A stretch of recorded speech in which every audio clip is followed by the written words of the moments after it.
Buenas tardes a los que participen desde España, buenos días a los que se encuentren en Estados Unidos y Latinoamérica. Damos a todos la bienvenida a este webinar de Market Entry USA titulado Oportunidades en Biotech y Pharma en Estados Unidos por COVID-19, revaluación post-elecciones. Estamos grabando el webinar y lo digo para las personas que no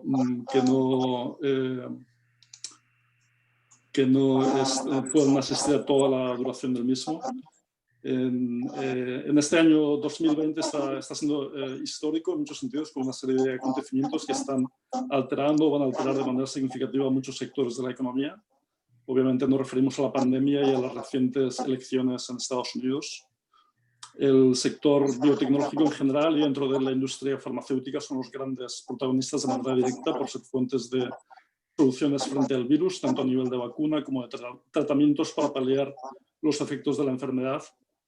Igualmente buscan todo tipo de ideas innovadoras para evitar y controlar contagios y proporcionar a las autoridades sanitarias herramientas para gestionar la crisis que casi un año después de detectarse los primeros casos sigue en pleno auge. Y más allá de las actividades relacionadas con COVID-19, la crisis aumentó de manera significativa la inversión en biotecnología. Además de esto, como sabemos todos, las elecciones de Estados Unidos celebradas hace unos días dan sin duda lugar a importantes cambios. Vamos a empezar a introducir el webinar, vamos a compartir una presentación un momento. Entonces, bueno, pues este webinar está siendo organizado por Market Entry USA. Y bueno, pues la misión de Market Entry USA es lograr una entrada exitosa al mercado de Estados Unidos para nuestros clientes. En particular, trabajamos con muchas empresas de España y Latinoamérica. Somos una empresa centrada 100% en lo que es apoyar el proceso de entrada al mercado de Estados Unidos y buscando la máxima eficiencia en costes en un país extremadamente caro y donde es muy fácil pues gastar con rapidez los recursos en este tipo de proyectos. Y trabajamos con una amplia red geográfica y sectorial. Tenemos un equipo de partners y de expertos en distintas ciudades de Estados Unidos y de España y con consultores multiculturales bilingües, con una comprensión profunda de los retos a los que se enfrentan las empresas y los profesionales que intentan entrar en el mercado estadounidense. Damos apoyo integral, trabajamos en todos los sectores, todas las etapas del ciclo de vida del proyecto y todas las necesidades que aparecen en ese tipo de proyectos. Sin más, voy a dar entrada a lo que es el webinar en sí. Tengo el lujo de poder contar con 3 personas del equipo de Market Entry USA que van a tratar este tema tan interesante de oportunidades en biotech y pharma en Estados Unidos después de las elecciones y en el contexto del COVID-19. Tenemos a Javier Rupérez, presidente de Rupérez Internacional y ex embajador de España en Estados Unidos, Juan Rivera Mata de American Leadership Strategies, María José Barragán de Barragán Biotech Consulting, ex reguladora de FDA y yo mismo CEO de Market Entry USA. Entonces, estamos en la presentación, vamos a tratar de temas, perspectivas políticas y comerciales entre Estados Unidos y Europa tras el COVID-19 con Javier. Hablaremos de oportunidades estratégicas para empresas de pharma, biotech europeas en Estados Unidos y trataremos de prácticas regulatorias e inspectores de FDA para empresas europeas con Pepa Barragán. Tendremos una parte de preguntas y respuestas al final y para ello animamos a todos los asistentes a que hagan preguntas a través del chat de la sesión. Y acabaremos puntualmente a las 6:30 hora de Madrid. La hora mostrada aquí es hora de Madrid. Entonces, sin más, vamos a pasar a hablar de los temas generales. Estamos tratando de... vamos a hacer una aproximación, digamos, top-down. Vamos a hablar de los temas más generales, más macro, los más políticos con Javier. Luego trataremos los aspectos más específicos de biotech y Pharma, y acabaremos hablando de las cuestiones más de regulación de FDA, de la FDA, con Pepa. Entonces, sin más, voy a pasar a presentar a Javier. Javier Rupérez es presidente de Rupérez International, ha sido embajador de España en Washington y ante la OTAN, es secretario general adjunto de la ONU para la lucha antiterrorista, diputado y senador en las Cortes Españolas, presidente de sus comisiones de Asuntos Exteriores y Defensa y presidente de las asambleas parlamentarias de la OTAN y de la OSCE. Es licenciado en Derecho por la Universidad Complutense de Madrid. En la actualidad imparte clases de Relaciones Internacionales en las universidades Francisco de Vitoria, San Pablo CEU y Villanueva. Tiene publicados varios libros sobre asuntos globales, el último de los cuales se titula Las crónicas de la pandemia, que recomiendo a todos los asistentes. Sin más, Javier, adelante, nos vas a hablar de los aspectos de política después de las elecciones. Un placer contar contigo, Javier, muchas gracias. Adelante. Javier, perdón un momentito, estás muted, si no me equivoco.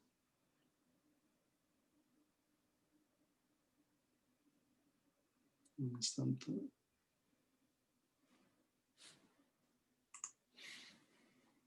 Tienes que... Javier, a ver. Gracias. Sí, adelante, adelante, escuchamos. Adelante. Gracias, Gonzalo, gracias a todos.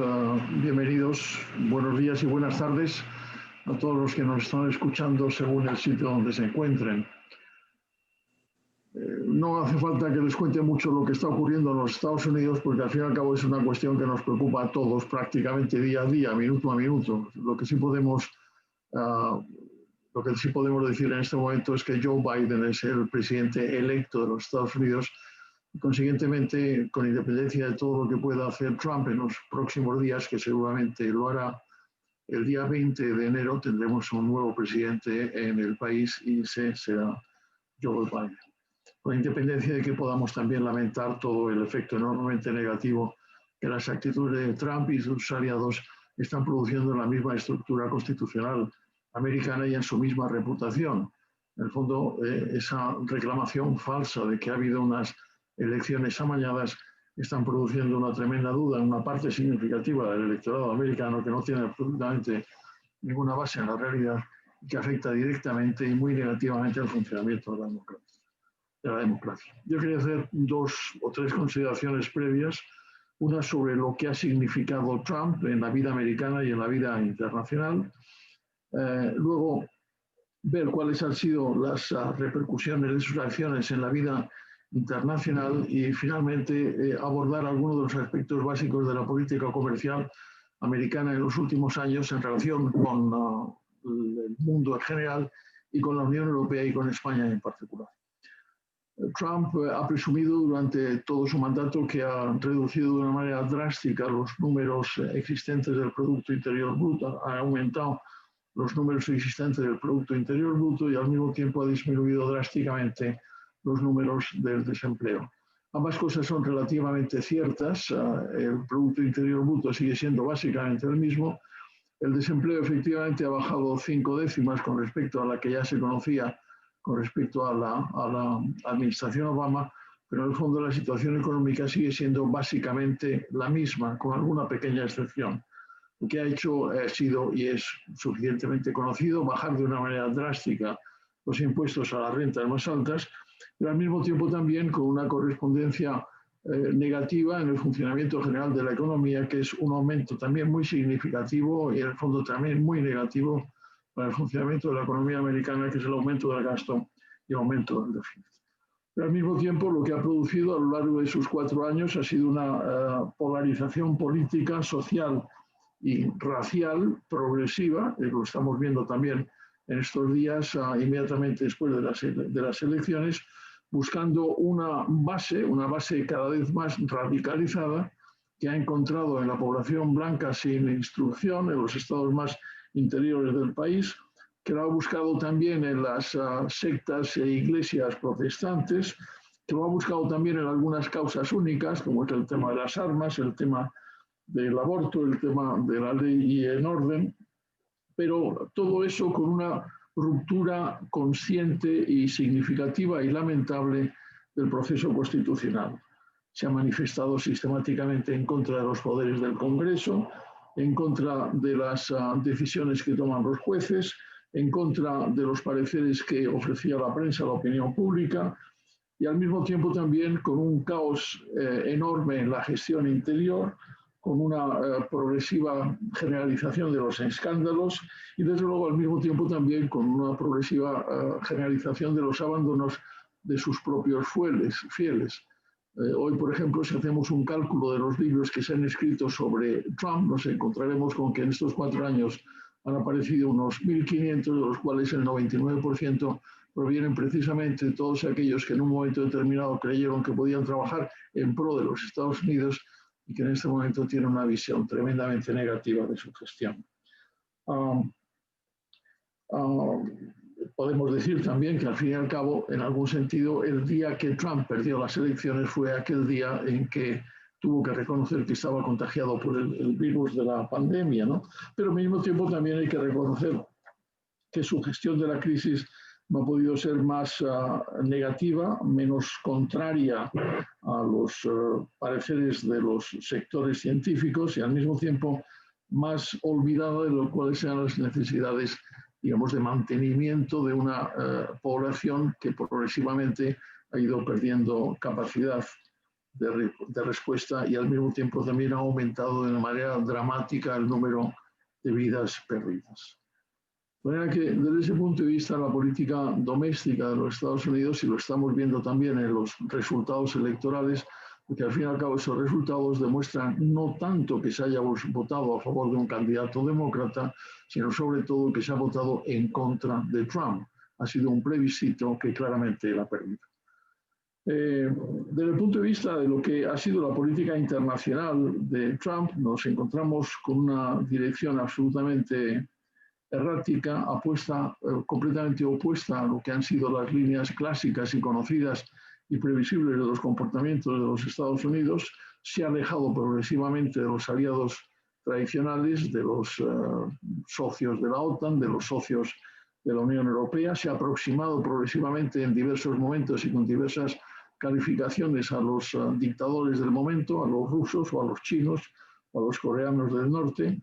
Se ha dedicado a romper sistemáticamente los acuerdos internacionales en los cuales había entrado los Estados Unidos. Ahí está la ruptura del Acuerdo de París sobre el cambio climático, y la ruptura del acuerdo para la limitación de la construcción nuclear por parte de Irán, también la ruptura de los procesos de negociación que hubieran debido llevar a los acuerdos de libre cambio entre los Estados Unidos y la Unión Europea por un lado y los países del Pacífico por otro, y al mismo tiempo se ha distanciado de una manera significativa de lo que son las reglas y los comportamientos de la Organización Mundial del Comercio. Lo grave de todo esto, aparte de la incertidumbre que ha creado en los comportamientos internacionales de los americanos, es que al mismo tiempo, desde el punto de vista interior, ha creado toda una serie de dificultades con un partido republicano que está prácticamente anulado, dudoso, y al mismo tiempo vamos a ver exactamente cuáles son las posibles consecuencias de ese tipo de actitud, no tanto ya sobre la presidencia, que claramente pertenece a Joe Biden, sino a los números que eventualmente decidirán la mayoría en el Senado.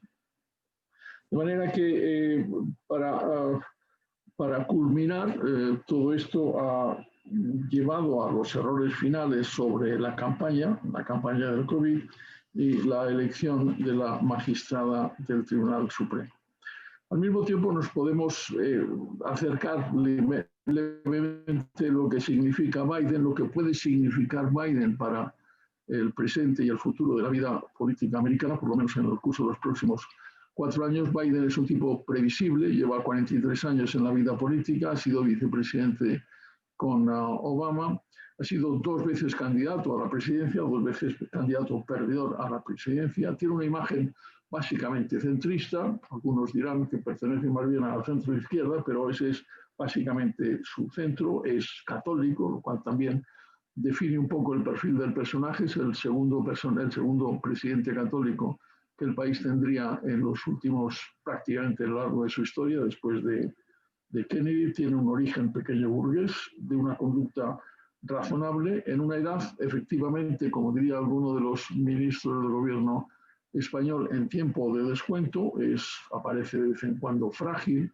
dubitativo, con algunas dificultades de expresión, pero al mismo tiempo lo que es evidente es que ha conseguido unificar las candidaturas demócratas en torno a su persona cuando efectivamente hay dos almas en el Partido Demócrata, una más radical y otra más conservadora.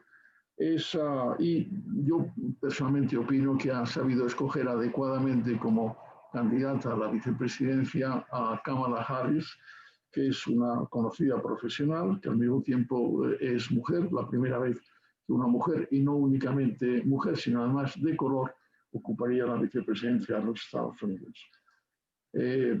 Es previsible que en muchos sentidos de sus políticas Biden se sienta heredero de las políticas de Obama en el terreno de la sanidad, por ejemplo, en el terreno de la escuela pública, y al mismo tiempo también en el terreno de las herencias internacionales. Es previsible que reconsidere las decisiones que tomó Trump para interrumpir el acuerdo de desnuclearización de Irán. Es previsible al mismo tiempo también que razonablemente pretenda y quiera volver a la multilateralización de las relaciones internacionales de los Estados Unidos, que han sido una de las bases fundamentales de su imagen y de su previsibilidad y de su aportación a la estabilidad y a la paz mundial en el curso de los últimos 75 años. De manera que sobre esas bases tenemos una previsible introspección en lo que puede ser la evolución de la política, tanto política interior como política exterior, como política comercial por parte de los Estados Unidos, una vez que efectivamente a partir del 20 de enero el vicepresidente Biden sea jurado como presidente de los Estados Unidos. ¿Cuál ha sido la política comercial de los Estados Unidos en el tiempo de Trump? ¿Cómo se podría definir esa política durante esos últimos 4 años? Ha sido una política marcada por el proteccionismo, marcada por la bilateralidad y completamente contraria a cualquier tipo de estructura o de proyección multilateral.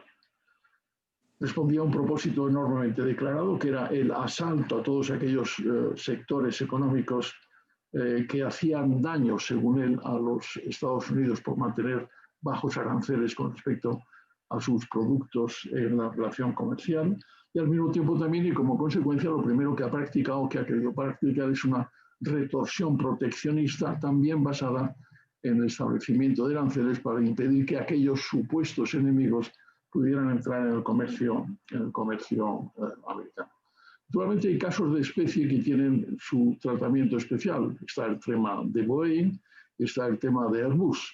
En su momento, la Organización Mundial del Comercio efectivamente autorizó la toma de medidas en el caso de la Boeing, en el caso de Airbus, porque había habido toda una serie de subsidios estatales para la protección de la compañía. Hemos visto que en el curso de los últimos días se ha producido justamente lo contrario, justamente lo mismo con respecto a Boeing. Boeing tiene exactamente la misma consideración por parte de la Organización Mundial del Comercio con respecto a los subsidios recibidos por parte del gobierno americano.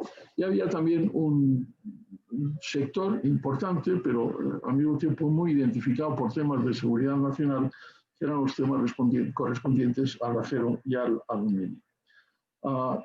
Yo creo que en ese contexto, que podría tener toda una serie de valoraciones contrapuestas, hay un dato que sí hay que reconocer, que es en el contexto de las relaciones y de las actividades que ha mantenido la administración Trump con respecto a China, la contundente actividad mantenida, y yo creo que desde ese punto de vista uno esperaría que fuera exactamente la misma contundente postura mantenida por el presidente Biden con respecto a las normas sistemáticamente violadas por China con respecto a la propiedad intelectual, que ha sido, como todos sabemos, durante decenios un latrocinio abierto en todo el mundo. Pero si analizamos en conjunto toda esa concepción de la política comercial, lo que nos encontramos es por una guerra comercial abierta casi a todos los extremos del horizonte, con un impacto muy negativo en las relaciones comerciales bilaterales con respecto a China, por supuesto, donde hay todo un tema de sanciones, aparte del tema de la propiedad intelectual, con respecto a la Unión Europea, que ha sufrido enormemente las consecuencias de los aranceles, y por supuesto con respecto a España. Hay que recordar que un sector tan importante para las exportaciones españolas a los Estados Unidos, como eran todas las derivadas del sector agroalimentario, ha sufrido de manera drástica. Si vemos los porcentajes de las pérdidas, realmente nos quedaríamos asustados, cuando en el fondo tampoco había ningún tipo de razón, ni comercial, ni tampoco política, para actuar de esa manera tan contraria a los intereses bilaterales de un país que, por otra parte, es un socio y un amigo. Y al mismo tiempo también con un tratamiento basado exclusivamente en la bilateralidad. Cualquier tipo de relación predominantemente bilateral, la política comercial internacional, lo que trae consigo es una enorme infección. Hay unas preocupaciones adicionales, y ya lo mencionaba, se ha retirado parcialmente los Estados Unidos de la Organización Mundial del Comercio al negarse a participar, a admitir la presencia del juez del órgano de apelación, que en el fondo es uno de los elementos básicos de todo el sistema. Ha habido algunas pequeñas noticias parciales no tan negativas, porque al fin y al cabo también la política comercial tiene sus más y sus menos con respecto al sector automovilístico alemán, con respecto al sector automovilístico japonés. Pero en el fondo lo que se ha producido es un error que a mí me parece básico, que es la confusión de la política comercial con el déficit comercial. No son las mismas cosas, ¿no? Y no son las mismas cosas porque no son las prácticas comerciales extranjeras las que producen el déficit, y eso lo deberían saber todos, ¿no? Es el resultado, el déficit es el resultado de un mayor gasto, es el resultado también de una insuficiente capacidad de ahorro, de manera que desde ese punto de vista los análisis comerciales, los análisis económicos que se han hecho de las relaciones comerciales por parte de la administración Trump no tenían base en una consideración elemental de lo que son las relaciones comerciales internacionales desde el punto de vista de la libertad de comercio, ¿no? Y tampoco tenían ninguna relación con todas las cosas que ha sacado también a relucir, porque ahí estaban también las relaciones comerciales, pero estaban los aliados de la NATO, había también un tema relativo a las inversiones insuficientes que, según Trump, Alemania hacía en el sector público y tantas otras cosas, ¿no? Y eso ha afectado a los productos agrícolas americanos, ha afectado también a la exigencia que impuso a Japón para que bajara aranceles, al tema también de Canadá y, por supuesto, y repito otra vez, al tremendo error que supuso no haber seguido adelante con las negociaciones para acabar con el tratado de libre comercio con el Pacífico. Ayer mismo veíamos cómo efectivamente se ha producido el mayor tratado de libre comercio de la historia, precisamente en el área del Oriente, en donde participan desde China, Australia, pasando por Japón, por Corea del Sur, por Filipinas y por 10 o 12 países más de todo el área, que eran precisamente aquellos, con la excepción de China, que hubieran debido abarcar en esa relación multilateral entre los Estados Unidos y los países del este. De manera que la razón del déficit comercial no está en las barreras comerciales, está en un dólar fuerte, está en el déficit presupuestario sistemáticamente financiado por acreedores extranjeros, está en un ahorro, como decía antes, personal y colectivo bajo, porque al fin y al cabo los americanos están sistemáticamente acostumbrados a comprar productos baratos que proceden del exterior, y desde luego no hay absolutamente ninguna razón en la política comercial para invocar la seguridad nacional contra los aliados.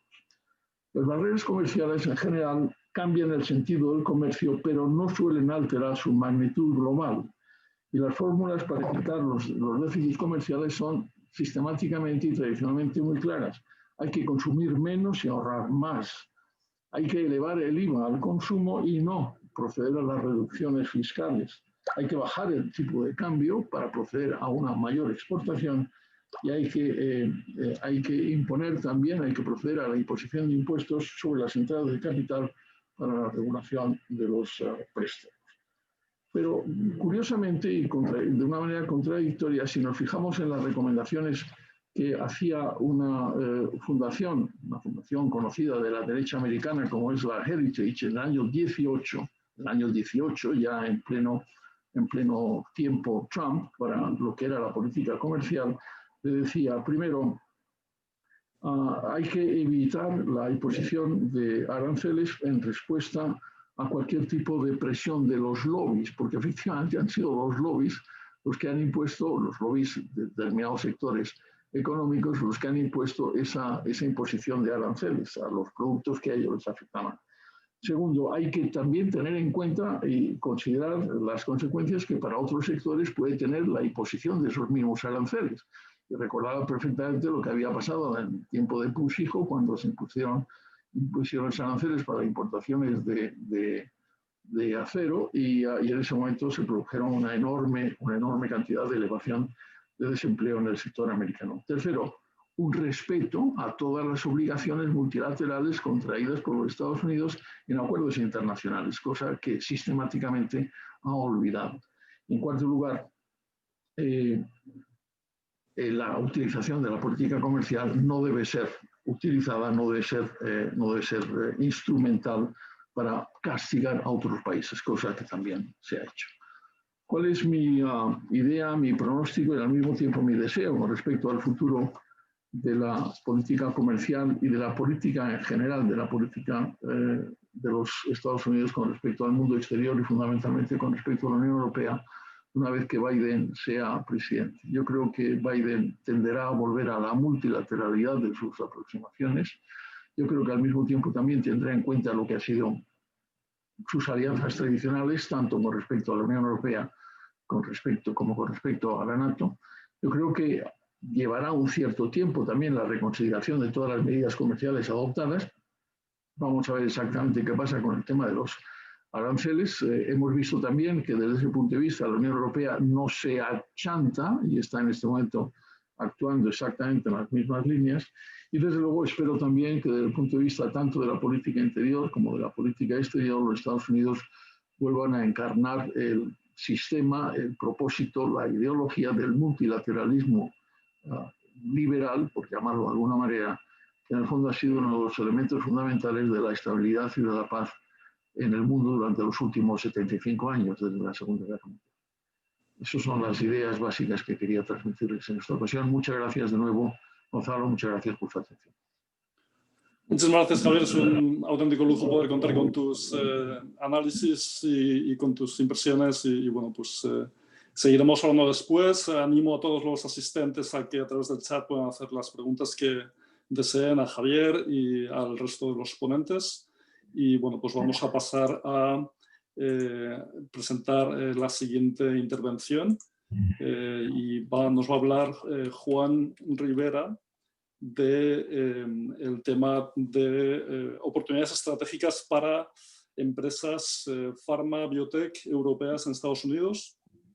Como hemos hecho, estamos haciendo una aproximación de arriba abajo y bueno, pues después del análisis general de Javier vamos a ver más en detalle el sector de biotecnología y de farma. Juan Rivera es licenciado en Derecho y Empresa, es MBA en California en 1981 y desde entonces está vinculado a Estados Unidos. Ha trabajado 20 años en más de 20 países y dedicado a consultoría estratégica internacional y enseñanza otros 20. Está especializado en liderazgo y en sostenibilidad y estrategia por Harvard. Obtuvo su doctorado en Management en el 2011 y desde el 2006 es profesor de competitividad global en la Universidad de Georgetown y de liderazgo en la Universidad de Maryland para el ejército americano.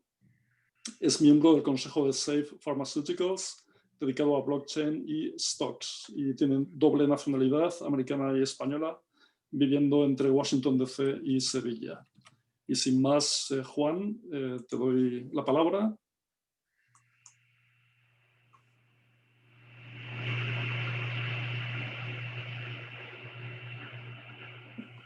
Espérate porque creo que estás en muted. Un segundito. Unos temas del directo. A ver. Ahora ya, ¿no? Me imagino que sí. Perfecto. Adelante, gracias. Bueno, pues ante todo, muchísimas gracias ante todo al embajador Rupérez por su presencia, a Pepa después por la charla que nos va a dar y evidentemente a Gonzalo, a ti por la organización de este evento y sobre todo a los participantes, ¿no? Quería simplemente enmarcar un poco, como tú bien has dicho, yo saqué mi International MBA en California, curiosamente en uno de los centros de referencia biotecnológica del mundo, que sigue siéndolo y fue tal vez de los más pioneros, Scripps Ranch en La Joya. Y después de 40 años en este mundillo, el mundillo de Estados Unidos y de farma, tal vez me empiece a enterar un poquito del tema, aunque la verdad que es complejo. Es complejo Estados Unidos. Se basa en un modelo diferente de Estado con respecto a lo europeo, ¿no? Está construido de abajo arriba, donde dominan más los factores individuales que los sociales. Evidentemente es un Estado federal, volvemos a lo mismo, construido desde abajo arriba, no es como los europeos de un Estado monárquico en el que se desmembran los diferentes Estados. Y por lo tanto tiene una forma de ser diferente, ¿no?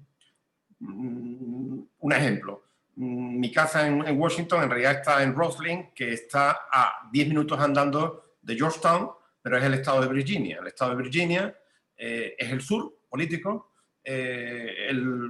No solamente el matrimonio homosexual está prohibido, sino la sodomía es un crimen, fumar porro es ilegal, cruzas un puente, ya está en el Distrito de Columbia, donde la normativa es radicalmente diferente, ¿no?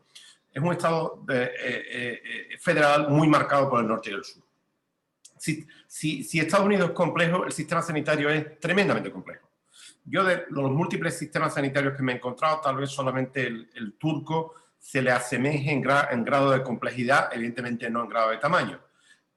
Nunca he podido encontrar en 40 años de mi vida una transparencia que me muestre cómo es el sistema sanitario americano, ¿no? Básicamente solamente hay algunas entidades que cubren modelos más o menos universalistas, como es Medicare y Medicaid, para pobres, digamos, desamparados y para personas mayores, y evidentemente el sistema del Veteran Administration para los militares. Después hay una multitud de organismos que se solapan, ¿no? Lo que se llaman Health Management Organizations, sistemas administrativos que se solapan con las aseguradoras y con los proveedores o los que administran la salud. Entonces están superpuestos ahí.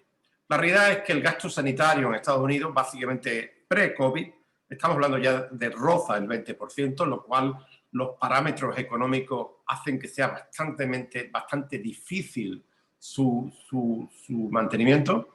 El coste como tal, estamos hablando de 1,2 billones de dólares, que en inglés se llaman trillones. Para ver la dificultad es que hasta la palabra trillón y billón son diferentes en los idiomas, ¿no? Es igual a toda la economía de España, así de simple. Los gastos sanitarios, los gastos administrativos sanitarios, probablemente estamos hablando, hay artículos que no concuerdan, pero estamos hablando de entre el 30 y el 40% como mínimo son de gastos administrativos, ¿no? ¿Qué es lo que pasa? Que la rentabilidad de la industria farmacéutica es bestial. La rentabilidad media de la industria farmacéutica, estamos hablando de casi un 14%, cuando la rentabilidad de las 500 primeras empresas de Estados Unidos, el Standard & Poor's, son alrededor del 7,1%, el doble de la rentabilidad de las mejores empresas de Estados Unidos. ¿Por qué es esto? Básicamente porque el mercado farmacéutico mundial es lo que le llamamos desde la teoría, ¿no?, de International Business, un monopolio competitivo. Un monopolio competitivo es donde hay varias compañías, 10, 15, 20, básicamente 10, en las que compiten entre sí, pero que cuando te vas a indicaciones concretas, otitis media de un niño, pues hay macrólido y hay un macrólido. Entonces, para cada indicación, básicamente no hay competencia o es mínima. ¿Qué es lo que te genera esta forma de hacer las cosas? Que genera un lobbying, una presión política tremenda, ¿no? En el 2019, Pharma se gastó en Washington alrededor de 300 millones de dólares en lobbying, cuando la industria automovilística se gastó 80, ¿no?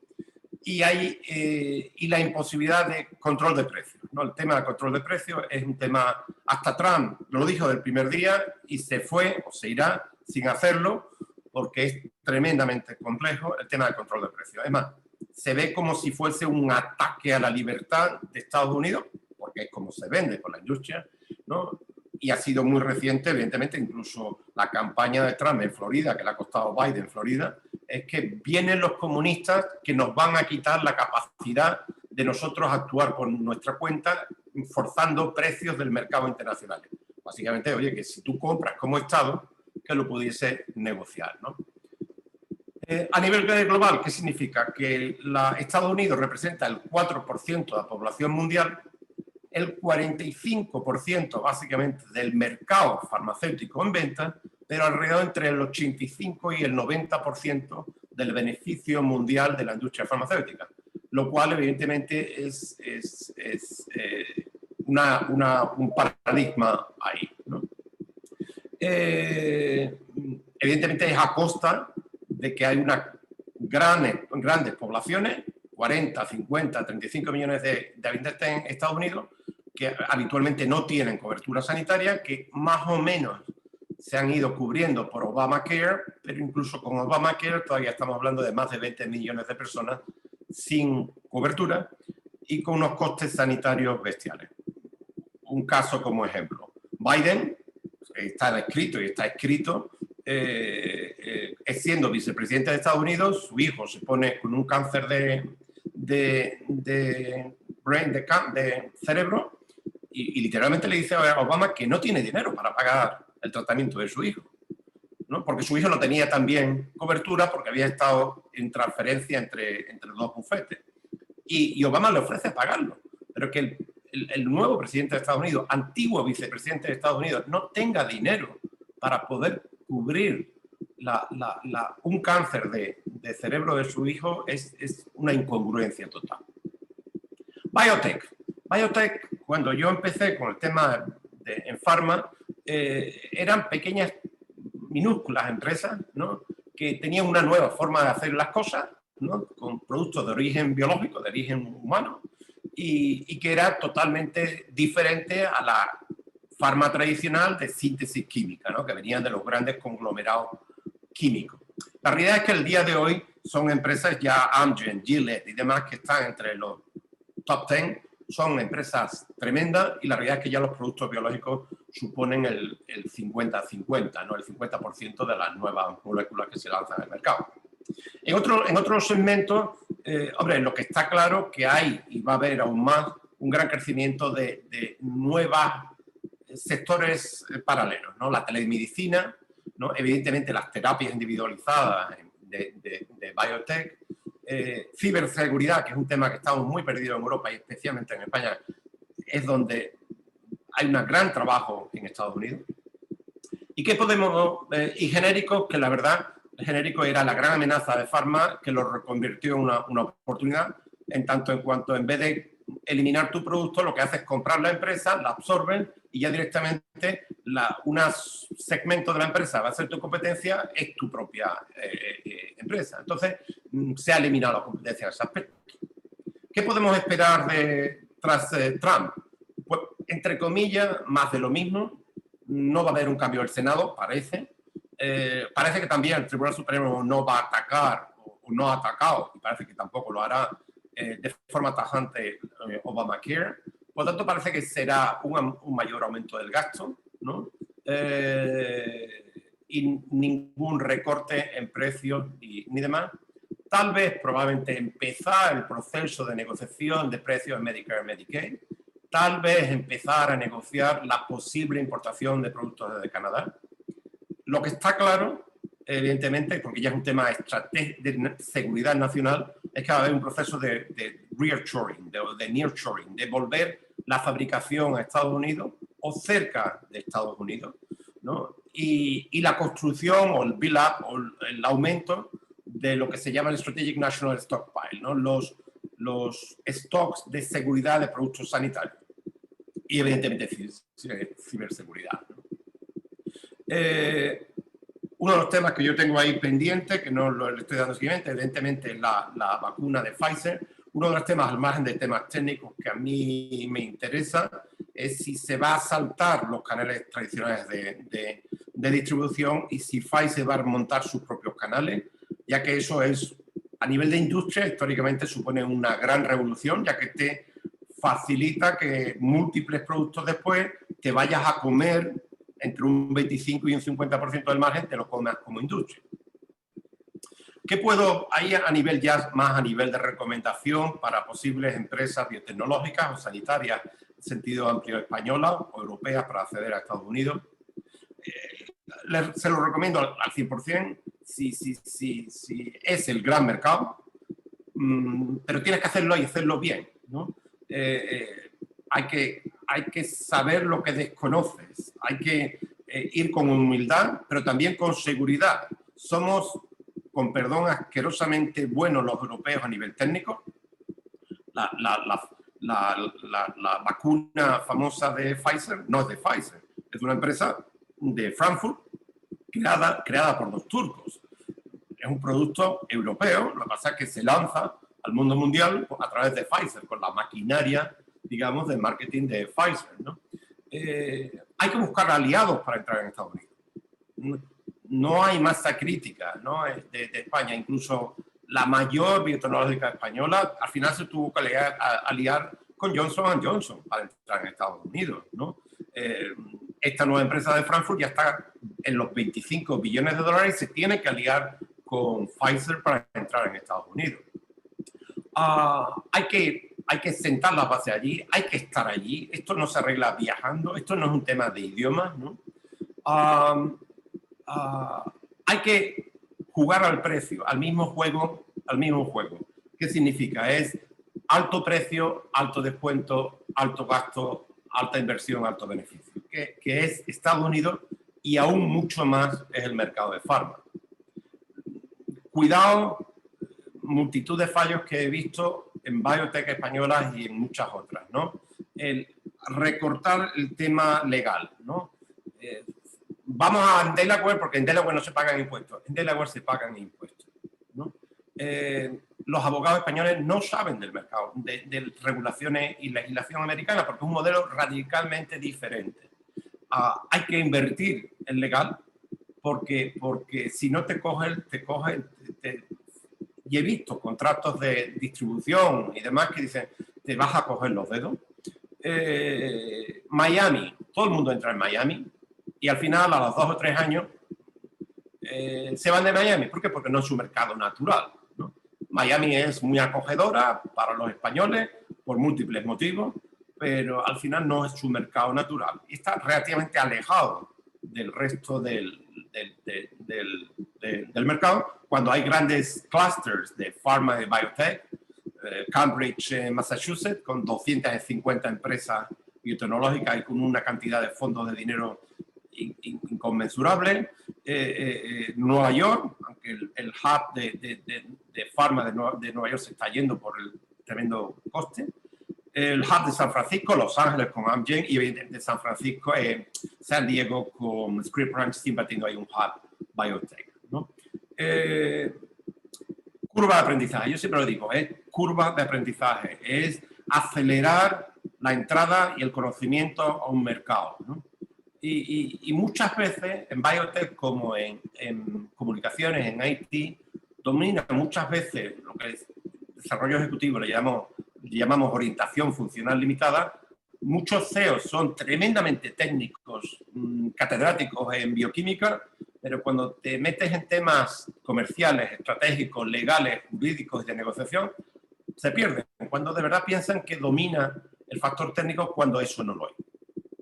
Para mí, como conclusión, creo que personalmente, y creo que os podemos ofrecer, reducir esa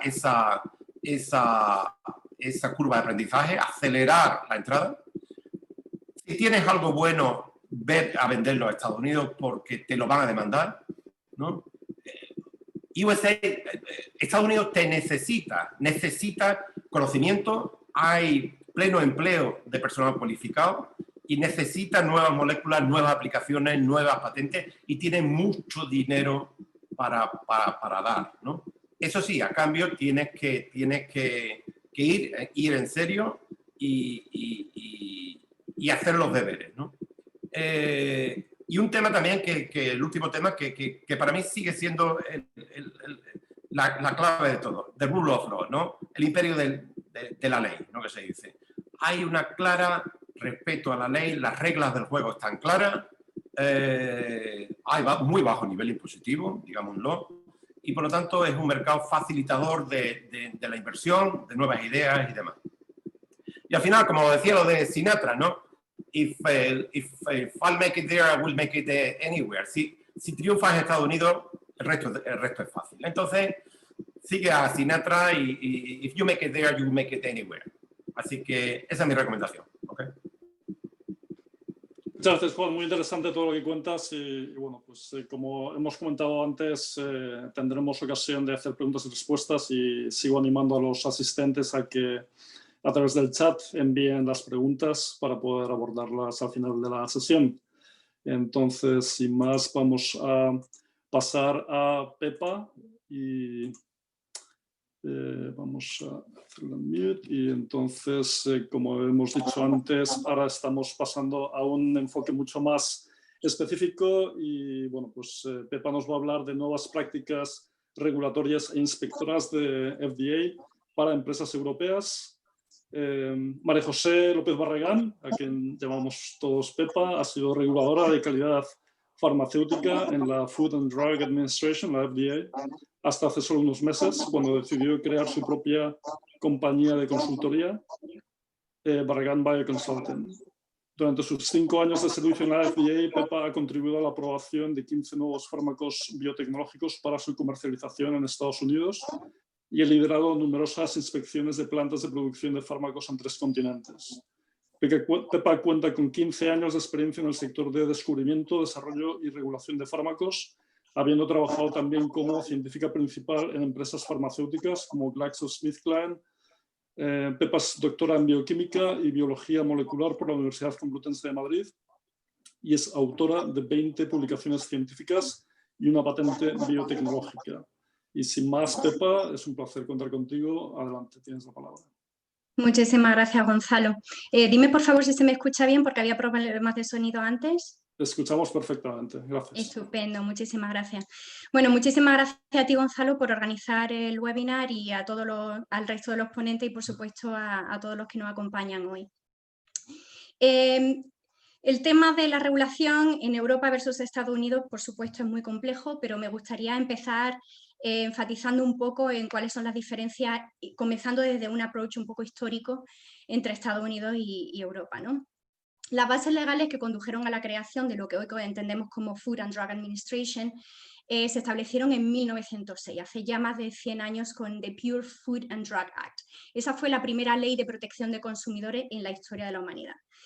Ese marco legal obligaba a empresas a etiquetar sus productos, tanto médicos como de comida, incluyendo no solo los ingredientes que formaban parte de ese medicamento o esa comida, sino también la dosis, sobre todo cuando se trataba de alcohol, narcóticos, sedantes o estimulantes, como parte de la receta, ¿no? Aquí me gusta también comentar el caso de la Coca-Cola, porque efectivamente se creó a finales de 1890 y con una fórmula secreta que mucha gente dice por ahí que tenía cocaína y tal, bueno, tenía extracto de hojas de coca y cafeína. Entonces, Coca-Cola fue, por ejemplo, uno de los productos alimenticios que se sometió a esa regulación. Unos 30 años después, en 1938, se aprueba el Federal Food, Drug and Cosmetic Act, que el FEDACA, que se llama. Ese es la ley que establece el marco legal en el que a día de hoy se rige fundamentalmente la FDA, ¿no?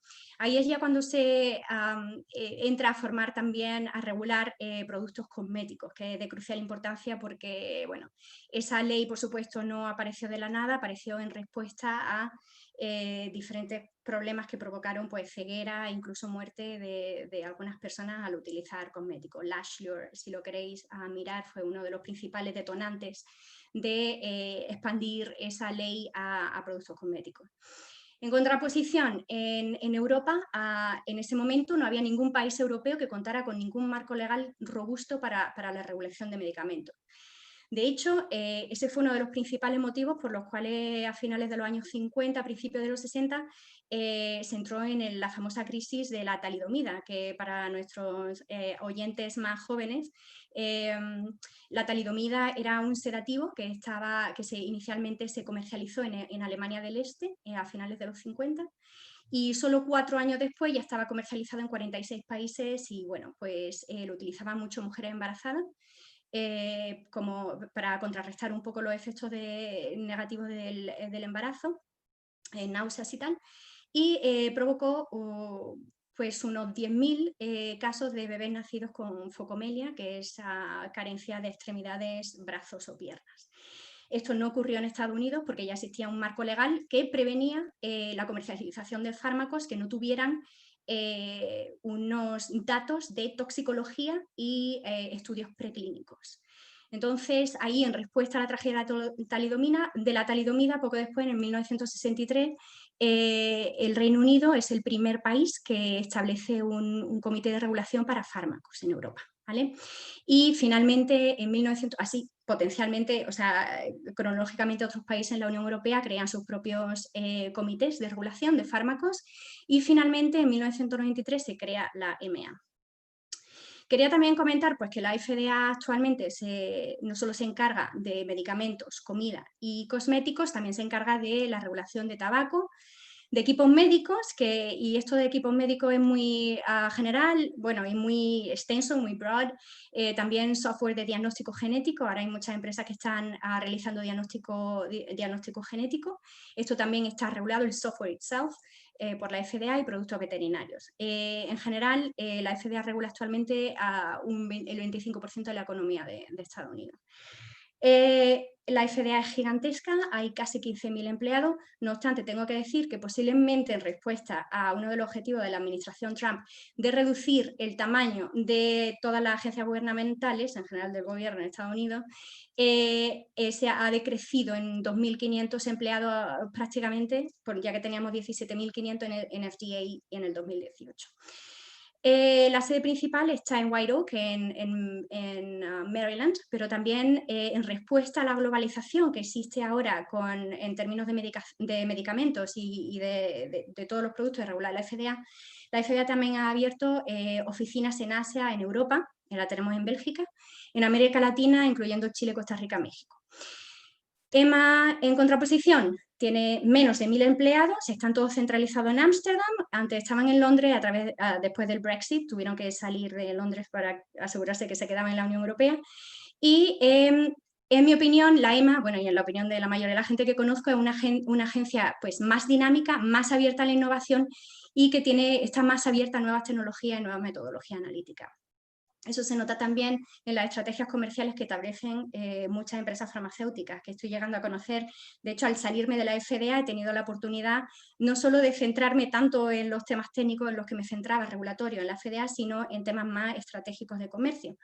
Y efectivamente muchas empresas intentan primero conseguir licencia de sus productos farmacéuticos en la Unión Europea y una vez que adquieren ese conocimiento con un feedback muy sano y una comunicación muy sana con la EMA, ya intentan conseguir la licencia en Estados Unidos.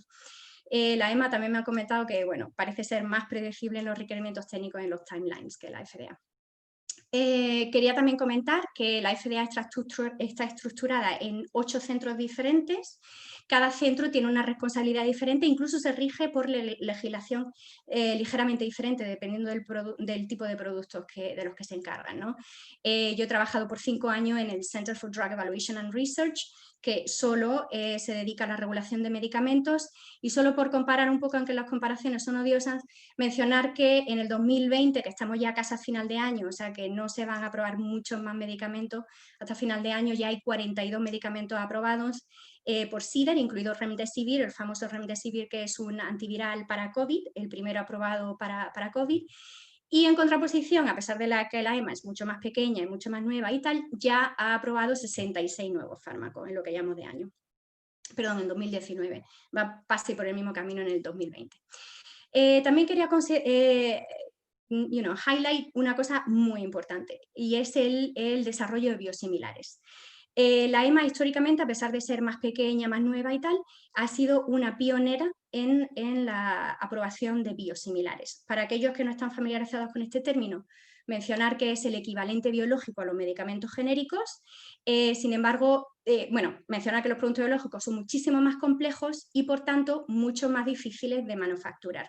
Pequeños cambios en la manufactura de un producto biológico genera cambios dramáticos que pueden afectar dramáticamente a la salud, al safety del paciente, a la seguridad del paciente y también a la eficacia del producto. Entonces, mucho más difícil copiarlos. Mencionar que en Estados Unidos solo en el 2009 se aprueba una ley para legislar esa copia, esa legislación y esa regulación de productos biológicos. Se llama Biologics Price Competition and Innovation Act, que supone ya un marco legal para esa aprobación de biosimilares por una vía más rápida. Abre la puerta a una competición mayor de biosimilares en Estados Unidos. No obstante, aún quedaron 6 años hasta que, desde la aprobación de esa ley hasta la comercialización y la aprobación del primer biosimilar en Estados Unidos, en el 2015. Hasta la fecha, solo 28 biosimilares se han aprobado en Estados Unidos, en contraposición a los 60, casi 59 creo a día de hoy, aprobados ya en la Unión Europea. La Unión Europea ya tenía un marco legal establecido desde el 2006, es decir, la Unión Europea es el mercado actualmente más maduro en biosimilares en el mundo, y muchas compañías, de nuevo, intentan establecerse y conseguir esa comercialización de productos biosimilares en Europa antes de intentar la licencia en Estados Unidos. Un ejemplo fantástico. ¿Y por qué el mundo de los biosimilares es tan importante? Pues comentar, para aquellos que no están relacionados con el tema, Humira es un biosimilar, es un biológico. Humira es el nombre comercial de adalimumab, que fue aprobado en Estados Unidos en el 2002 para el tratamiento de artritis reumatoide, y ha sido el fármaco más rentable de la historia. Con un net revenue de unos 5 billones con B de dólares al año. Se aprobó en el 2002, pero ya por supuesto la licencia expiró, y resulta muy interesante, pero es un ejemplo perfecto para representar lo que quiero aquí comentar hoy. La EMA ya había aprobado en 2018 un número importante de biosimilares contra adalimumab. Eso se tradujo en que los pacientes tenían acceso a ese medicamento por un valor inferior a unos 1.000 euros, ¿no? Sin embargo, en Estados Unidos, a pesar de que la licencia ya caducó, efectivamente la FDA por ley ya ha aprobado un número, creo que son 4 o 5 biosimilares para adalimumab, pero no se han comercializado aún en Estados Unidos, con lo cual a efectos técnicos y efectos de comercio, Humira sigue siendo el único fármaco de adalimumab que está comercializado en Estados Unidos. Por supuesto, el precio 5 veces más alto de lo que está en Europa. También quería comentar una cosa. Como ya estoy comentando que la diferencia entre Estados Unidos y Europa son importantes y considerables, y eso trae, por supuesto, ventajas e inconvenientes, pero ha habido varios esfuerzos desde 1990, de hecho, para hacer una estandarización y una International Agreements. Y quería aquí hablar del Mutual Recognition Agreement, o MRA, que se completó el año pasado precisamente para establecer un marco legal en el que la FDA puede tener en consideración los reportes que países europeos y EMA en general establece, y los assessments de inspecciones de empresas farmacéuticas o productores de fármacos en Europa. Esto ha constituido un marco legal esencial precisamente durante la pandemia, en la que, por supuesto, se necesita seguir aprobando nuevos fármacos, y se necesitan nuevos fármacos en Estados Unidos, pero al no poder salir inspectores de la FDA y no poder viajar libremente por el tema COVID, tienen que rely on la evaluación que se está haciendo de esa empresa farmacéutica en Europa. Ese marco legal existe, y de hecho está habiendo una tendencia, aumenta la tendencia de respeto en general de cómo se hace la manufactura de productos biotecnológicos tan complejos en Europa. Veo que ya es mi tiempo. Simplemente también mencionar que algo que quería mencionar con respecto a las vacunas de COVID y con respecto a todos los medicamentos, nosotros tenemos que tener en consideración la calidad del producto y evaluar un diseño adecuado del producto, sino también es muy importante la producción, el almacenamiento y la distribución. Así es que espero que alguien se anime y haga una pregunta acerca de las vacunas de Pfizer y de Moderna. Muchas gracias. Muchísimas gracias, Pepa. Y la pregunta la voy a hacer yo directamente porque, como bien dices, es un tema del cual está todo el mundo pendiente y, de hecho, hoy mismo hemos tenido una noticia fantástica sobre la vacuna de Moderna, que al parecer tiene según los resultados preliminares de fase 3 de los ensayos clínicos, pues están dando una tasa de éxito de un 94,5%, que es muy superior a las mejores expectativas, ¿no? Y además no tiene los requisitos de refrigeración tan estrictos que tiene la vacuna de Pfizer y, bueno, pues puede dar lugar a que tengamos dos vacunas muy eficaces en un plazo razonable y bueno, pero como en estos tiempos somos todos epidemiólogos de sillón y intentamos hacer nuestras predicciones, pero sin saber mucho del tema, tenemos que aprovechar la oportunidad de tener una auténtica experta con nosotros. Y quería preguntarte sobre los pasos que podemos esperar con respecto a estas vacunas en cuanto a en qué momento van a estar, digamos, autorizadas. Entiendo que hay unas autorizaciones de emergencia y puede otorgar la FDA. Y también a nivel de distribución, digamos, qué plazos podemos considerar como razonables por lo que es el que lleguen al gran público en los próximos meses. Muy bien. Ambas vacunas de las que se está hablando, tanto Pfizer como Moderna, también la vacuna de Janssen en colaboración con Johnson & Johnson, están ya en fase 3. Eso significa que están muy avanzadas. Sí quería enfatizar algo que me parece crucial y es que los datos que se están haciendo públicos, y yo lo siento, pero como científica tengo que decir que las noticias que estamos escuchando inevitablemente son un poquito sensacionalistas. A mí me hubiera gustado ver datos científicos para realmente poder evaluar un poquito mejor los timelines y esos datos iniciales de eficacia. Las noticias que se están dando de eficacia son datos parciales. Son datos que se están dando no ya de los estudios en fase 3 completos, sino en datos preliminares. También hay que tener en consideración que estos son vacunas y no medicamentos, es decir, un ensayo clínico de fase 3 típicamente se utilizan pacientes de una enfermedad y se puede evaluar la eficacia de ese medicamento muy bien y con parámetros que se evalúan de ver cómo ese medicamento actúa beneficiosamente sobre pacientes con la enfermedad. Con vacunas es una historia diferente. Las vacunas son profilaxis. Una vez que se inyecta la vacuna, no hay una enfermedad en la que pueda haber un parámetro que se mide. Entonces, la exposición, yo no he visto aún ningún dato de cuántos voluntarios sanos que han recibido la vacuna se han expuesto al virus y se han contagiado o no. Esos son los datos que tienen que publicarse cuando deje de ser proprietary information. Pero 90%, 95% de eficacia me parece extremadamente alto. Muy bien, pues antes de que pasemos a otras preguntas, tenemos una pregunta específica para ti, Pepa, de David Ordóñez, asesor externo de la AMPS y experto de la EMA, y que quiere preguntar si la regulación para utilizar ensayos clínicos para medicamentos biológicos es más restrictiva en la FDA comparada con la EMA. No me considero una experta en ensayos clínicos específicamente, pero la regulación que yo conozco en ensayos clínicos es bastante estable entre lo que son moléculas pequeñas y biotechnology products o biological products. Hay diferencias entre EMA y FDA. Tendría que pasar otros 5 años en EMA para poder contestar esa pregunta con confort, pero creo que hay una relativa estandarización en la legislación que atañe a ensayos clínicos. Muy bien.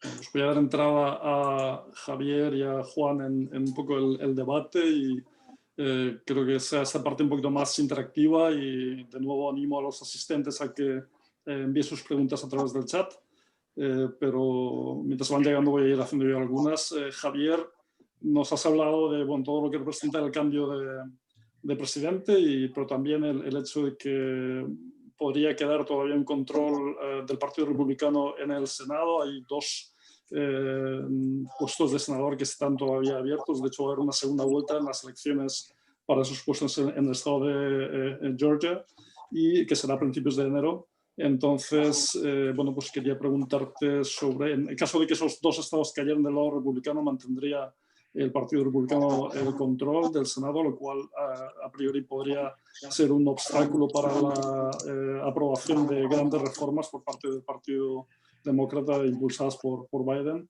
Pero Biden tiene una experiencia muy extensa en lo que es la promoción de medidas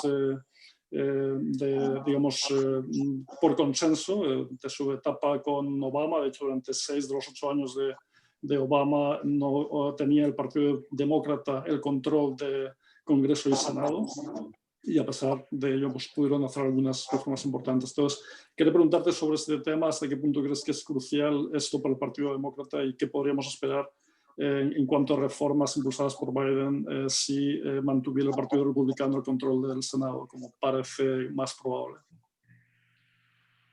Primero hay que ver exactamente lo que pasa en Georgia, ¿no? Y parece que hay alguna posibilidad de que los demócratas tengan la mayoría, pero no está claro. Es decir, al final podrían ser los republicanos, con los cuales se produciría una situación también que los demócratas no esperaban, porque los demócratas esperaban que iban a tener la presidencia, el Senado y la Cámara de Representantes, ¿no?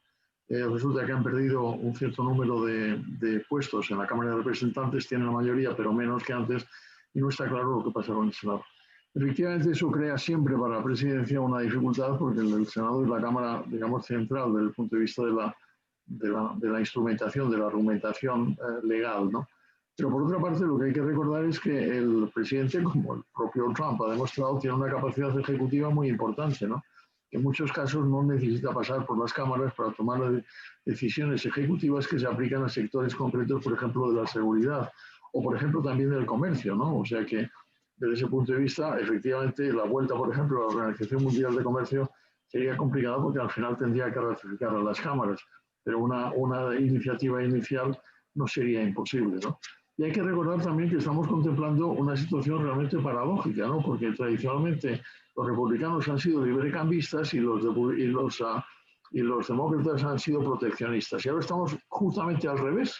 Resulta que no ha habido más proteccionismo en la historia reciente de los Estados Unidos que bajo un presidente republicano, y que la esperanza de la vuelta al libre cambio y al multilateralismo está en manos de los demócratas. Y yo creo que lo que tiene que hacer, y lo que seguramente hará, por lo menos en el terreno de la política comercial nacional e internacional y el terreno de la política exterior, Biden será precisamente volver a esos terrenos que son normalmente no los suyos, pero que son los que al fin y al cabo en este momento le corresponden.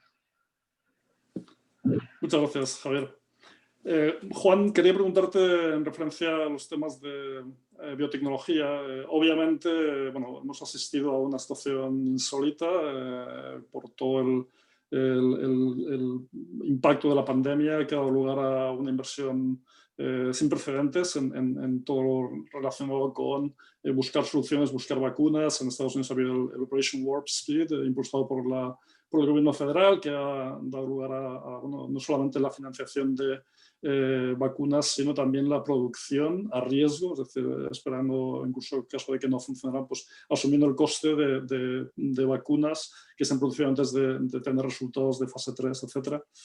Pero también tengo entendido que no solamente ha habido digamos, un aumento de la atención y de la inversión de capital riesgo sobre los temas asociados al COVID, sino también en temas generales de biotecnología, ¿no? Y quería que nos hablas un poco sobre este asunto, hasta qué punto COVID ha producido un aumento de la inversión y de la atención y de la actividad en el sector de biotecnología en general. Es difícil, digamos, dar datos concretos al día de hoy, estamos en la vorágine del COVID. Por otra parte, el dinero que hay para biotech es, entre comillas, ilimitado. El gran cuadro. Si la industria como tal nos da niveles de beneficio del 17%, básicamente a través de nuevas moléculas generadas por biotech, y el precio del dinero está a cero, es que casi cualquier inversión que haga es rentable.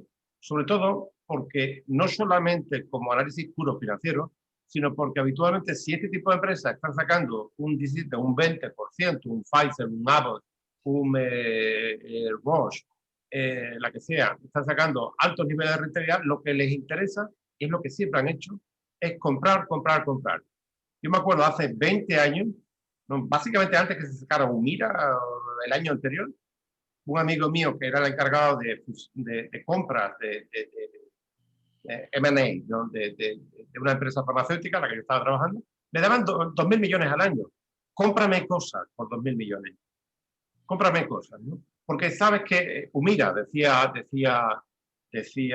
Pepa antes, Humira en 6 años facturó 100 billones de dólares, 100 billones de dólares, cuando fue a través de una compra que yo estuve metida, una compra de Abbott, de Knoll, de una empresa de cardiovasculares europea pequeña, por 6,9 billones de dólares.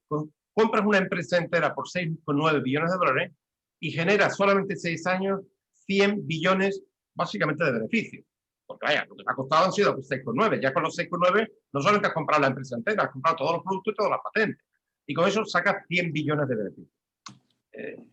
Y seguimos esa dinámica en tanto en cuanto, y no solamente que entonces que los tipos de intereses estaban altos, ahora que los tipos de intereses están bajos, es entre comillas, ilimitado. El gran fallo constante que veo, biotecnológicas, farmacéuticas, tecnológicas, medioambientales españolas que van a Estados Unidos, que vamos buscando como locos fondos de inversiones y ayuda, luchan, se preparan, documentan, se hacen su training y van para pedir 1 millón o 5 millones, cuando los otros es que no pierden su tiempo ni por 1 millón ni por 2.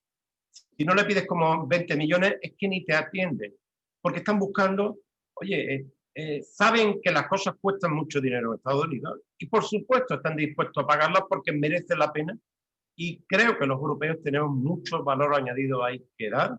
Tenemos, como se ve en el caso específico ahora mismo de la vacuna de Pfizer, que no es de Pfizer, que es de BioNTech, una empresa eso, pequeñita de Frankfurt, que ha llegado a un acuerdo de colaboración con Pfizer.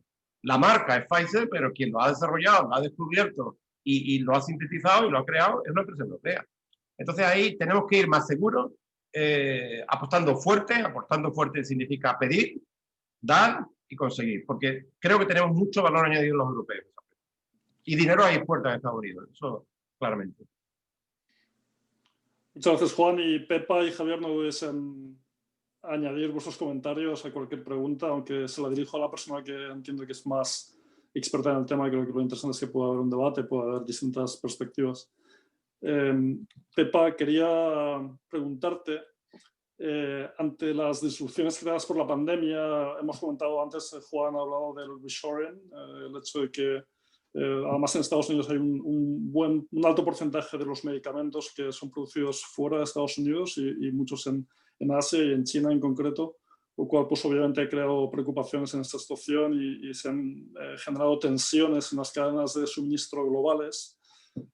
Y se han generado procesos de reshoring, ¿no? De recuperar la producción doméstica para evitar o para minimizar la dependencia de proveedores extranjeros.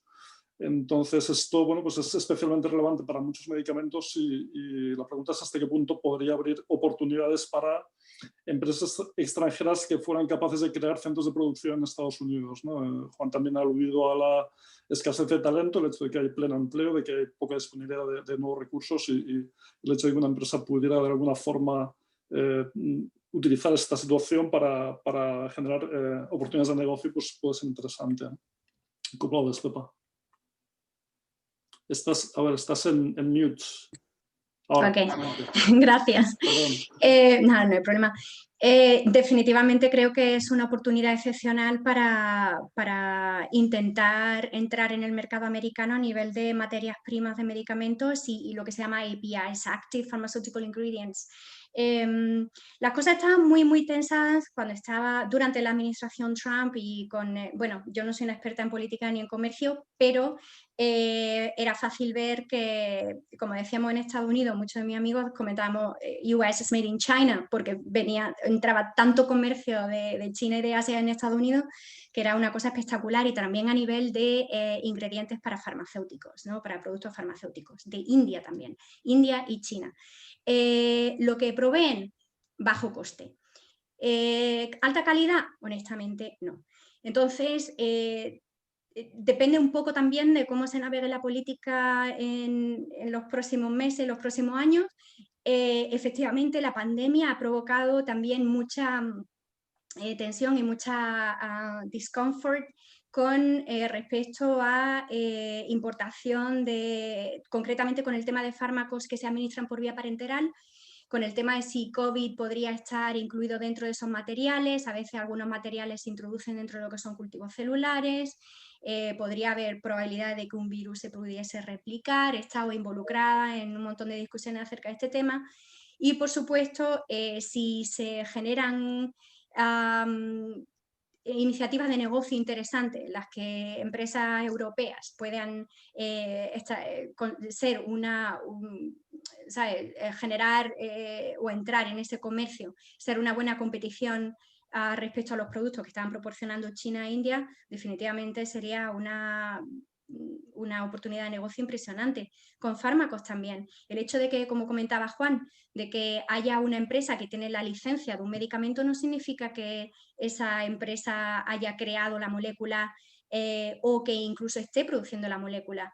Estábamos comentando hoy que la vacuna de Moderna, que quizás le coge ahora un poquito velocidad a la vacuna de Pfizer, uno de los centros de manufactura va a ser en España. Entonces eso también es beneficio para Europa y para España.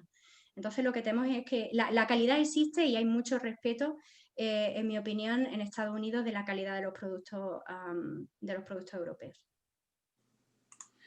Muy bien, Pepa, muchas gracias. Y sin duda el tema de Moderna efectivamente afecta directamente a empresas españolas. Entiendo que en Granada hay un centro de producción importante que va a ser parte del suministro y bueno, pues estaremos atentos.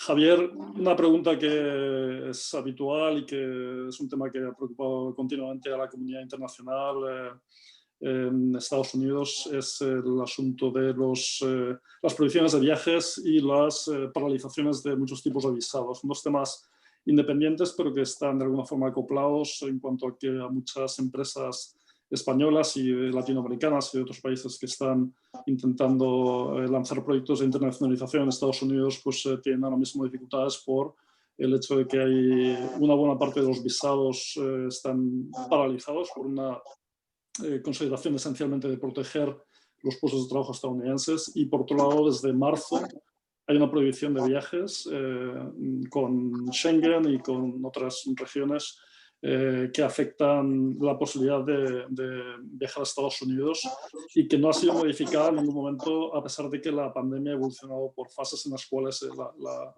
la enfermedad está mucho más controlada en Europa que aquí, ¿no? Obviamente ahora la situación es muy complicada en todas partes, pero no parece que haya un criterio, ¿no?, sobre cómo se van a ir modificando esas prohibiciones de viajes, ¿no? Entonces, quería preguntarte sobre cómo ves el tema, cómo crees que puede evolucionar una vez que Biden tome el control, si crees que puede haber algún tipo de modificación en la forma de gestionar tanto el tema de prohibiciones de viajes como los visados. Bueno, yo no creo que Biden así en una primera atacada pueda cambiar drásticamente las medidas que se adoptaron en su momento, porque al fin y al cabo esas medidas, digamos, son una de las pocas medidas que están basadas en las recomendaciones de los científicos, ¿no?, en la administración americana, ¿no? Y desde un primer momento, como recordaréis, hay una disposición que sigue vigente por la cual se prohíbe la llegada a los Estados Unidos de ciudadanos, de personas procedentes del área Schengen, ¿no?, en la cual estamos los que aquí estamos, ¿no? Eso sigue vigente. Sigue vigente y no sé exactamente hasta cuándo seguirá vigente. Me imagino que empezará a considerarse el cambio de la norma cuando efectivamente la situación en Schengen empieza a cambiar. Yo creo que en este momento la situación en Schengen no es nada buena, ¿no?, ni en España ni prácticamente en ninguno de los otros países miembros de Schengen. Pero por otro lado también estamos viendo, por ejemplo, en España, y no únicamente en España, pero en España recientemente, yo creo que tardíamente se ha tomado una medida de exigir la presentación de los certificados, de los PCRs de carácter negativo para un conjunto de 65 países, entre los cuales está Estados Unidos, ¿no? Que eso se consideran los países de riesgo, ¿no? ¿Cuándo va a cambiar eso? Pues tampoco sé, yo no, bueno, no lo sé, pero no creo que sea posible que se cambie pronto, porque tampoco los Estados Unidos están en una situación efectivamente favorable, ¿no? Luego, por otra parte, tenemos datos que no tienen que ver necesariamente con las disposiciones legales o administrativas, pero sí con la percepción de unos y de otros, ¿no? Es decir, lo que estoy viendo es que hay una tremenda irregularidad en los viajes aéreos, ¿no? Hay viajes que se planifican, pero que luego se cancelan en el último momento. Luego, por otra parte, también por mucha parte de los viajeros, lo estamos viendo también, hay mucha preocupación por el hecho de que hay que compartir el mismo avión y depende de dónde se vaya a los Estados Unidos. Pero, por ejemplo, si vas a Washington, sabes que no tienes únicamente un solo vuelo, sino que tienes prácticamente 2 vuelos con tres aeropuertos, ¿no? Y hay una preocupación de que en esa longitud de vuelos se pueden producir también los contactos. Yo desde ese punto de vista no es que sea optimista o pesimista, simplemente constato que la situación no parece que pueda permitir una decisión administrativa inmediata, porque más o menos esas decisiones están basadas en consideraciones sanitarias. Y la situación sanitaria, tanto aquí en Europa en general, en España en particular, y en los Estados Unidos también, no es nada buena. De manera que yo preveo que vamos a tener por lo menos unos cuantos meses por delante, donde va a ser bastante complicado el imaginar una vuelta, a no ser que tengas, como es el caso de Juan, la nacionalidad americana, no sé si es el caso de Pedro también, y en ese caso puede decir, y bueno, que tú estás ahí, puede decir yo estoy que... aquí, sí.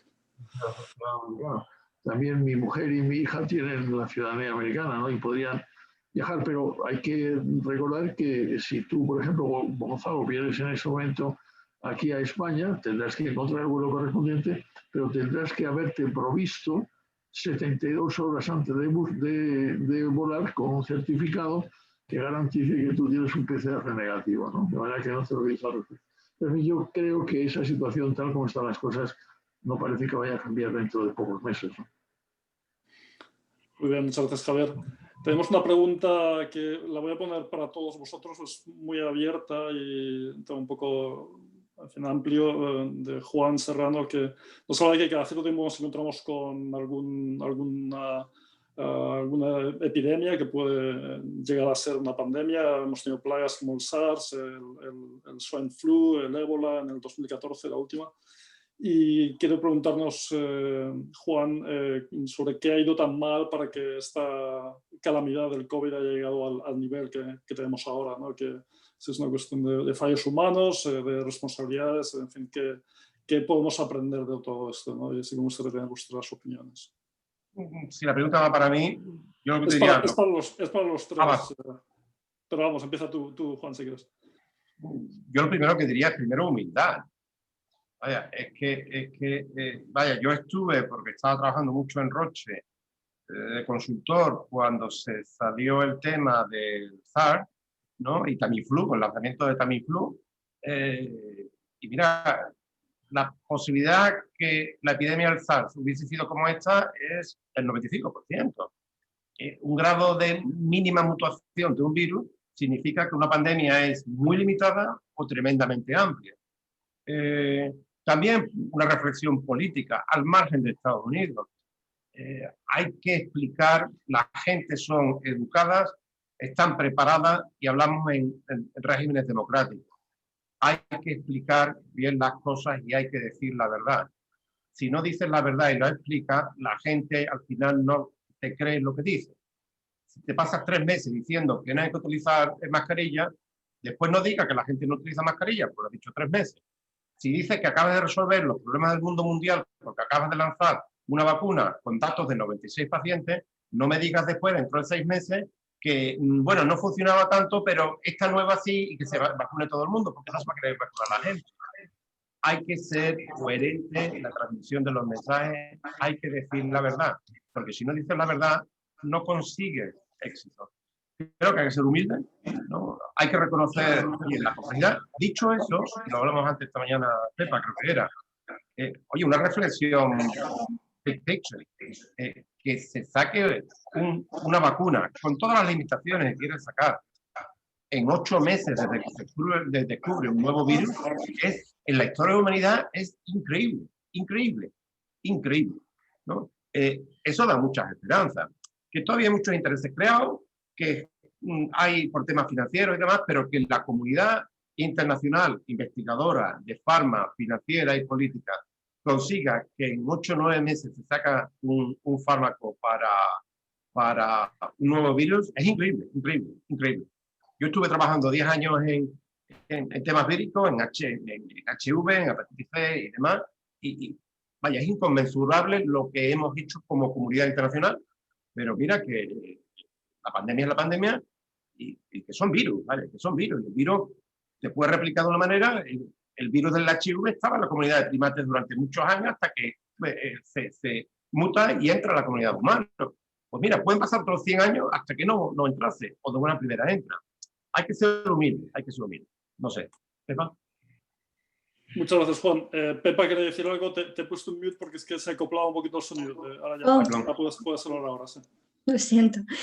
No, básicamente quería realzar el aspecto de que hay vacunas que necesitan años, si no décadas, para desarrollarse, y hago mi pequeño claim personal. Trabajé 7 años en malaria y se ha trabajado por 50, 60 años desde el doctor Patarroyo y aún no tenemos una vacuna contra la malaria. Es una enfermedad con una etiología completamente diferente, pero tengo que decir que ha habido un esfuerzo internacional tremendo para conseguir no solo una, sino que cuando se habla de la vacuna del COVID se habla en singular, son las vacunas del COVID. Hay 4 que están liderando ahora mismo en ensayos clínicos fase 3, pero hay al menos 10 que están ya en ensayos clínicos, son las vacunas del COVID. ¿Y cuáles van a ser mejores? ¿Cuáles van a ser peores?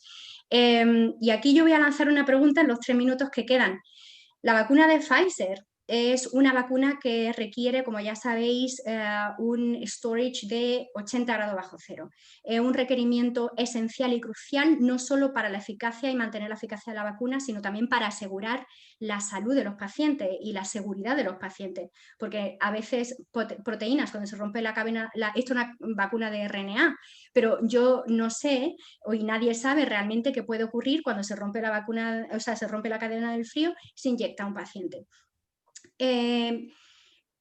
No hay ningún país ahora mismo que esté preparado para distribuir millones y decenas o cientos de millones de dosis y distribuirlas, no solo sin romper la cadena del frío, sino almacenarlas por un tiempo concreto o por un tiempo tan largo como sea necesario antes de administrarla a esa temperatura.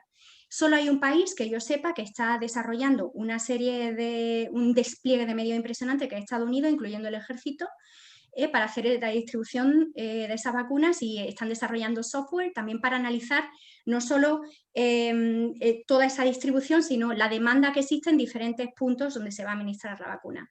¿Qué estamos haciendo en España y qué podríamos hacer para asegurarnos de que esto no es un completo desastre? ¿Puedo nominar a un...?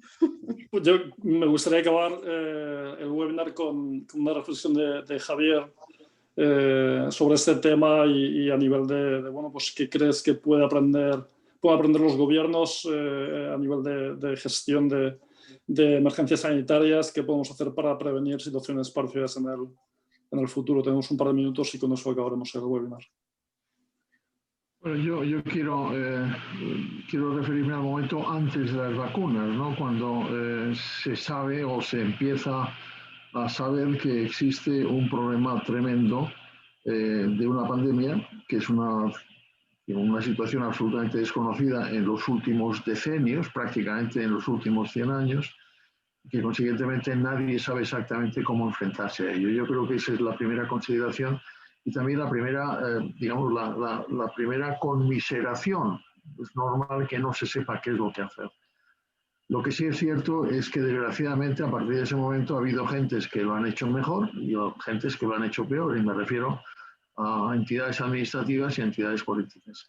Hay gente que lo ha hecho mejor porque desde un primer momento ha concebido, digamos, ha sabido que había que tomar toda una serie de medidas con un grado diverso de obligatoriedad para que efectivamente el virus no se propagara, y sin embargo ha habido otros, como el gobierno americano o como el gobierno español, que no han sabido exactamente tomar las medidas adecuadas porque pensaban que no pasaba nada, ¿no? Ahí tenemos las cosas que decía Trump sobre el uso de las, o en contra del uso de las mascarillas, y ahí tenemos lo que decía el gobierno español el 8 de marzo, cuando ya se sabía que existía el virus y, sin embargo, incitó a la población a que participara en una manifestación masiva de tipo feminista, ¿no? Podría haber sido cualquier otro. De manera que tenemos que reconsiderar esas dos cosas, ¿no? Por una parte, la constatación de que efectivamente la situación era muy complicada, pero por otra parte las características absolutamente no soportables de gobiernos que por negacionismos, por razones políticas, por razones económicas, por otro tipo de razón, no han querido tomar las medidas correspondientes para salvar vidas, porque al final se trataba de salvar vidas. De manera que esa es la consideración, y yo creo que desde ese punto de vista, como ya lo estamos viendo en el caso de Trump, habrá muchos gobiernos que tengan que hacer frente a su responsabilidad política y ciudadana por el hecho de no haber sido capaces de tomar las medidas adecuadas para eso, para que la gente no se muriera, ¿no? Muchas gracias, Javier. Bueno, pues con esto yo creo que vamos a acabar el webinar ya para ser puntuales, y solo me queda agradecer a los asistentes su interés, su participación. Estamos a su disposición para cualquier tema que podamos seguir la conversación, o cualquier apoyo que podamos dar desde Marketing for USA en Estados Unidos para proyectos de entrada a este mercado. Y solo agradecer a Javier, a Juan y a Pepa su participación, que ha sido extremadamente interesante y muy amplia la conversación. Y nada más, muchísimas gracias a todos y hasta la próxima. Muchas gracias, muchas gracias, muchas gracias. Gracias.